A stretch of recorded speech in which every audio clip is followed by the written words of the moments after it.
Hey shop owners, thank you very much for joining me on this edition of Car Count Daily. My name is Ron Ipack, but you can call me Captain Car Count because that's all I've done for the past 20 years is help thousands of auto repair shop owners just like you to get and then keep all the top quality customers that your shop can handle. Now today we're going to talk about appearances. Now, more specifically, let me just start off by telling you a story. The other day I stopped in to the local health food, nutritional supplement store to find out what I can take to help me improve my body, to look better, to be healthier, to be more active. I'm getting older, as you probably are too, and look, I look at what I put in my body as the fuel to get me through the day. So I'm going in there for some advice from the experts, the people that work there, that live, eat, and breathe this information.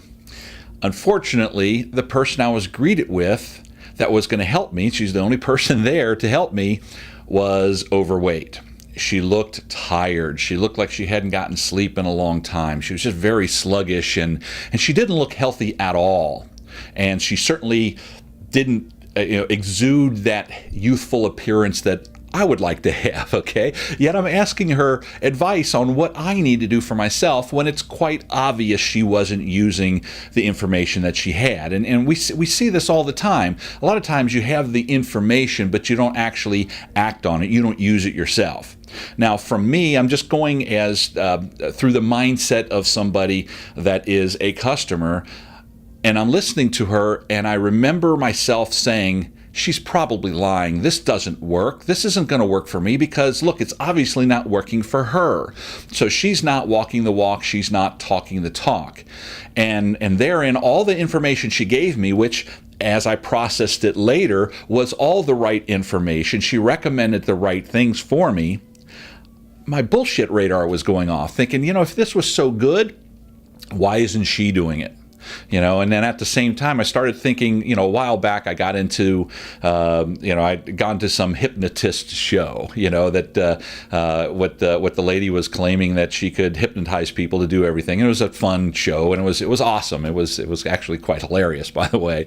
But then afterwards, she talked about, I can hypnotize anybody to do anything. So she went into her little sales pitch at the end that, I can hypnotize you to stop smoking. I can hypnotize you to make more money. I can hypnotize you to lose weight. And I remember thinking, oh my God, why don't you hypnotize yourself? Because she was not the slimmest person in the world. Okay, now this isn't a, please forgive me, and I'm not trying to poke fun or at anybody that's overweight, but look, if you're going to tell me you know how to make me healthy, you know how to get me to lose weight, I'm looking at you as you are a product of the product. So what I'm trying to say is your clients are watching. Your employees are watching, and if it's not congruent what you're saying and what you're doing, that's a big problem. Okay, so it's much like, my technician, let's say, that's going to work on my car. He's going to tell me how to keep my car running in tip-top shape, and I drive by later on and I see him broke down on the side of the highway. Okay, he's driving a car that's not in tip-top shape, so it makes me wonder, am I going to the right place? So look for all these incongruencies. Look for what you're saying and what you're doing, and they have to really match up. If you're talking about, having a really quality shop, yet I go to your shop and it doesn't look like it's a good quality shop, again, the appearances are what's going to get people to jump to the first conclusion, okay? And people, I don't know how long, it only takes a few seconds for somebody to form an opinion. So what opinion are they forming about you? Do they feel that you are the best place to take their car to, or do they feel like, I'm not quite sure that this is the right place? Those appearances, people are looking, so look around at all areas of your shop and see what you could possibly fix. And listen to what's coming out of your mouth, and then also look at what you're doing. And the two really need to jive. They need to be congruent, or else people are their bullshit radar is going to go off, okay? So we don't want that to happen. So I hope you enjoyed this episode. Thank you very much for joining me on today's Car Count Daily, and I'll see you on the next one. I hope this helps. Keep coming back, keep watching, and you will see some great success. Take care. Bye-bye.